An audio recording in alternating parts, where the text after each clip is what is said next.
Yesu ashimwe bene data, turashima Imana kubw'uyu munsi, ku munsi wa gatatu w'amasengesho y'iminsi 21. Turashima Imana ko iri kumwe natwe kandi izakomeza kubana natwe. Reka dusenge kugira ngo twinjire mu mwanya w'ijambo ry'Imana. Data mu izina rya Yesu Kristo, ndagushimiye kuri Imana nziza y'urukundo, ndagushimiye kubw'ubuntu bwawe n'imbabazi zawe, ndagushimiye kubw'urukundo rwawe rutarondoreka. Tugiye mu mwanya w'ijambo ryawe Mana, aho tugaburira ibyo kurya bitunga ubugingo kandi bikomeza ubuzima bwacu. Mwuka wera ntaba ari twe, ahubwo izina ryawe rihabwa icyubahiro mu mitima yacu. Kandi muri iki gihe turimo kigoye, twomeza utwumve kandi turwanirire kandi dukomeze kandi duhishurire amasezerano yawe, kuko Imana isohoza ibyo yasezeranije. Urakoze, icyubahiro kibi cyawe mu izina rya Yesu Kristo, amen. Yesu ashimwe bene data. Reka dusome ijambo ry'Imana dusanga muri Matayo ibice 6 umurongo wa 25 kugeza ku murongo wa 33. Dusome. Nicyo gitumye mbabwira nti, ntimukiganyire ngo mutekereze ubugingo muti tuzarya iki cyangwa muti tuzanywa iki. Ntimwiganyire ngo mutekereze iby'umubiri wanyu ngo tuzambara iki. Mbese ubugingo ntiburuta ibiryo, umubiri nturuta imyambaro. Nimurebe ibiguruka mu kirere, ntibibiba, ntibisarura, ntibihunika mu bigega, kandi so mu ijuru arabigaburira nabyo. Mwebwe se ntimubiruta cyane?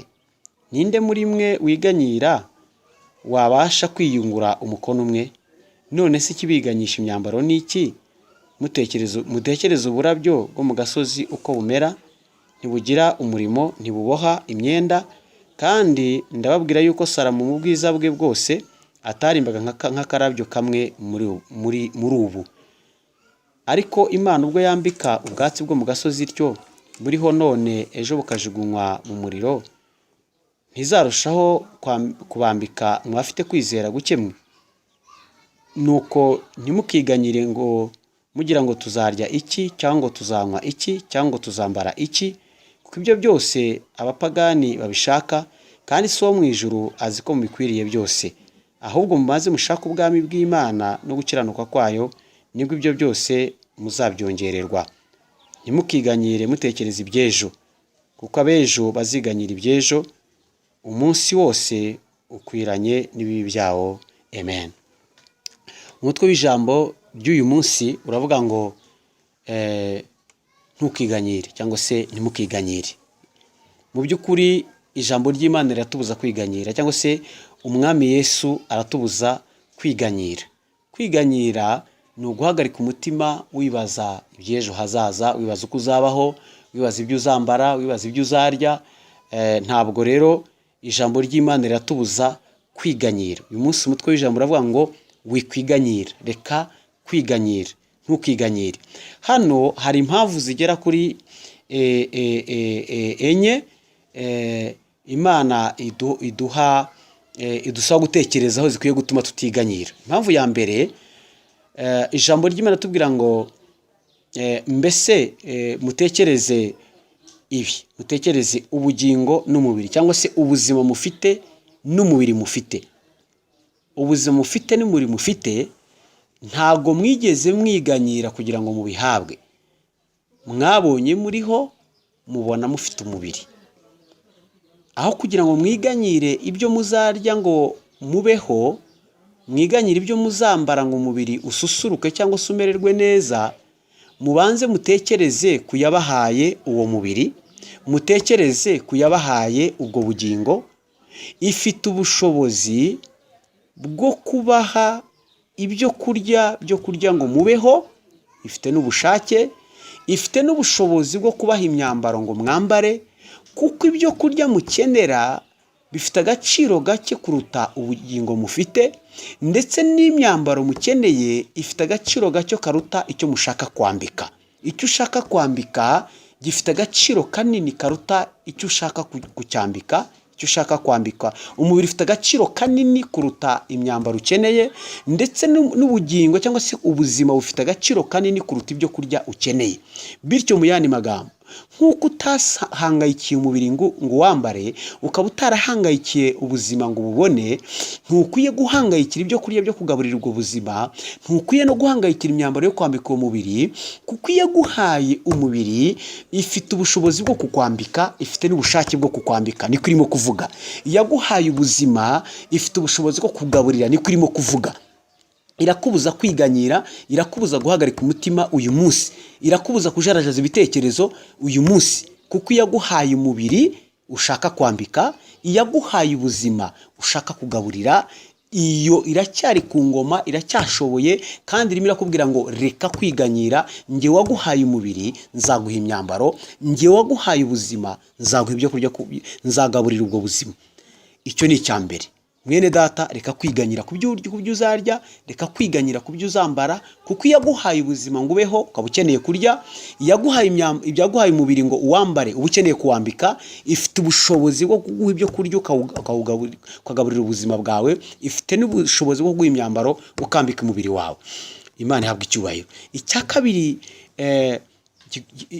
ishingira bitubuza kwiganyira, tuvugira ngo nimurebe ibiguruka mu kirere. Inyoni ntiziganyira na rimwe, ntizifite ibigega, ntizifite amakonte, ntizifite ubwizigame, ntizihinga, ntizikora puraningi yo guhinga, ntizikora puraningi yo korora, ntizikora puraningi yo kubaka, ariko mu by'ukuri irazigaburira. So mu ijuru arazigaburira. None iratubaza ngo ese mwebwe ntimuruta? Irema ibiguruka mu kirere, irema inyoni n'ibisiga n'ibindi, ntabwo yigeze ivuga ngo ibiremye mu ishusho yayo. Ni umuntu gusa mu gitabo cy'Itangiriro yavuze ngo reka tureme umuntu ase natwe, agira ishusho yacu. Uyu munsi Imana irakubwira ngo ufite agaciro karuta k'inyoni, ufite agaciro karuta k'ibisiga, ku buryo udakwiye kwiganyira uko uzarya. Niba Imana yawe yakuremye mu ishusho yayo, igukunda, yatanze umwana wayo ku bwawe kugira ngo agupfire, irakubwira ngo niba ngaburira ibisiga byo mu kirere bitahangayitse, bikabona biriye, bikarya, bikanywa, bikabaho, bikagira ubuzima bwiza, wowe nturuta ibyo bisiga. Humura, uruta ibisiga, nawe nzakugaburira. Icyo urusha ibisiga ni kimwe gusa, ni uko wakwiganyira. Ubwenge naguhaye si ubwo kwiganyira, ubwenge naguhaye imitekerereze y'ubumana nagushyizemo si yo kugira ngo wiganyire ejo hazaza. Imitekerereze y'ubumana nagushyizemo niyo kugira ngo umenye Imana kandi uyiramye kandi uyihimbaze. Iyo Mana iguha agaciro karuta ak'ibisiga biguruka mu kirere, kandi Imana irabigaburira. Ikindi nuko nuramuka uniganyiriye, mu by'ukuri ntacyo uzongeraho. Cyo ni icya gatatu. Cya gatatu nuko nuramuka wiganyiriye ntacyo uzongeraho. Umurongo wa 27 uravuga ngo ninde muri mwe wiganyira wabasha kwiyunguraho umukono umwe? None se ikibiganyiriza ni iki? Ikibiganyiriza ni iki? Niba mudashobora kugira icyo mwongeraho. Icya mbere yatubwiye inyoni zo mu kirere n'ibisiga. Icya kabiri yatubwiye ubwatsi bwo mu gasozi ko ibwambika, kandi budahinga, butorora, budakora ikintu cyose, ariko ikabwambika, kandi ikabwambika neza. Cyo ni ikigereranyo duhaye cyuko dufite agaciro karuta k'inyoni zo mu kirere, dufite agaciro karuta k'indabyo zo mu gasozi dutaka mu mazu yacu. Icyo nicyo gikwiye ko twiganyira. Cya kabiri. Icya gatatu nicyo tubonye, iravuga ngo ninde muri mwe wiganyira wabasha kugira icyo ahindura? Kwiganyira kwawe ntacyo bihindura ku buzima bwawe, usibye kukwangiza, usibye gutuma uhagarika umutima, usibye kugutesha umwanya. Icyo wari ukwiriye mwene data ni ukwizera. Ibyo byose ni ibimenyetso byo kwizera guke. Ntacyo wakwiyongeraho. Kwiganyira ntacyo byahindura ku buzima bwawe na kimwe. Guhagarika umutima ntacyo byahindura ku buzima bwawe. Gutekereje ejo hazaza ukavunika, uyu munsi tugumye mu rugo, ntidusohoka, ntidukora. Benshi muri twebwe mu by'ukuri umuntu arimo aratekereza ngo ejo nzarya iki, ese ibintu nibitinda nzabaho gute, ese nzarya iki, ese nzambara iki, ese bizagenda bite? Mu by'ukuri abantu bafite ubwoba, usibye no gutinya gupfa, bafite gutinya ubuzima. Usibye no gutinya coronavirus, icyorezo, harimo no gutinya ejo hazaza uko bizagenda. Ariko ndakubwira mwene data ngo humura. Imana iravuze ngo ubwo yaguhaye umubiri ikaguha ubuzima, izabura ite kuguha ibiryo n'imyambaro. Ese ubwo yambika inyoni zo mu gasozi zo mu kirere n'ibisiga, ikambika uburabyo bwo mu gasozi, izabura ite kukwambika ko ufite agaciro karuta akizo nyoni zo mu kirere n'uburabyo bwo mu gasozi? Inyoni zo mu kirere zigaburira, uburabyo bwo mu gasozi irabwambika, kandi ufite agaciro kubiruta, ntukwiriye guhangayika. Icya gatatu tubonye nuko kwiganyira kwawe ntacyo byahindura ku buzima bwawe, ntacyo byakongera ku buzima bwawe, nta nicyo byahindura ku buzima bwawe, ntacyo byazana. Nigeze mbabwira umuntu wabwiye undi ngo aradasinziriye kubera ikibazo afite cy'ubukwe, noneho mugenzi we aramubwira ngo ese iyo udasinziriye mu gitondo hari amafaranga ubona yo gukora ubwo bukwe? Aramubwira ngo ntayo. Aramubwira ngo niba udasinziriye ntugire icyo ubona, isinzirire. Ariko niba udasinziriye ukagira icyo ubona, ujye ureba ko nabyo byabahindutse akazi. Mu by'ukuri mwene data, niba kwiganyira ntacyo byakongeraho, uyu munsi bishyire hasi, wizere Imana, kuko ntacyo byakumarira kandi biratuma Imana itakunezera. Kuko kwiganyira ni icyaha, ni ukutizera Imana. Ikindi ijambo ry'Imana riratubwira ngo Imana iratubuza kwiganyira, itubwira ngo ibyo byose mwiganyira, 32, ibyo byose abapagani babishaka, ibyo byose abapagani babishaka, kandi so mu ijuru aziko mubikwiriye, so mu ijuru aziko mubikwiriye, so mu ijuru aziko mubikwiriye. 33 turavuga ngo ahubwo mumaze mushaka ubwami bw'Imana no gukiranuka kwayo, nibwo ibyo byose muzabyongererwa. Uyu munsi hari amagambo ngira ngo ukure muri ibi byanditswe kandi uyakomeze. 34 ndavuga ngo ntimukiganyire mutekereza iby'ejo, kuko iby'ejo biziganyira bejo. Uyu munsi niba wariye ukaba uriho, wihangayikira iby'ejo kuko nturageze ejo. Hanyuma amagambo ane tugomba gusigarana muri ibi byanditswe ngaya: Imana yaguhaye umubiri, iguha ubuzima, izakwambika kandi izakugaburira. Niko irimo kukubwira, kuko ubuzima yaguhaye n'umubiri biruta ibyo kurya n'imyambaro. Icya kabiri, Imana yambika inyoni igaburira inyoni zo mu gasozi, ikanambika ubwatsi, uburabyo bwo mu gasozi. Ntibijya bihangayika, ariko bibaho. Uyu munsi irakubwira ngo ubirusha agaciro, reka guhangayika no guhagarika umutima. Uko igaburira inyoni n'ibisiga byo mu kirere n'inyamaswa zo mu ishyamba, zitagize amakonte, zitahinze, zitahigize ibigega, zitahunitse, uyu munsi ubirusha agaciro, humura. Imana irakubwira ngo humura, ibyo birisha agaciro. Ni bikubera icyitegererezo gituma udakwiye guhagarika umutima, kuko igaburira ibyo ngibyo izakugaburira kurushaho, kuko yakuremye mu ishusho yayo, itanga n'umwana wayo kubera ko yagukunze, ko yakunze abari mu isi cyane, byatumye itanga umwana w'ikinege. Ntabwo yakunze uburabyo, ntiyakunze inyoni, ntiyakunze ibisiga, yakunze umwana w'umuntu yari mu ishusho yayo, itanga umwana wayo w'ikinege kugira ngo atarimbuka, ahubwo ahabwe ubugingo buhoraho. Icyo ni icya kabiri. Icya gatatu, Imana iratubwira ngo ndababurira, kwiganyira kwanyu ntacyo byabongera, kwiganyira kwanyu ntacyo byabongeraho, nta na santimetero byabongeraho, nta n'icyo byahindura ku kibazo mufite, usibye kwangiza imitima yayo. Iravuga rero ngo nimubireke rwose, ko ntacyo bimaze, kwiganyira ntacyo bimaze, ahubwo twizere Imana. Icya gatatu, iratubwiye ngo nimureke kwiganyira ibyo kurya n'ibyo kwambara n'ibyo kunywa, kuko iyo ni imitekerereze ya gipagani, ni imitekerereze y'abatizera. Ahubwo nimushaka ubwami bw'Imana, nimushaka ubwami bw'Imana, ibisigaye byose muzabyongererwa.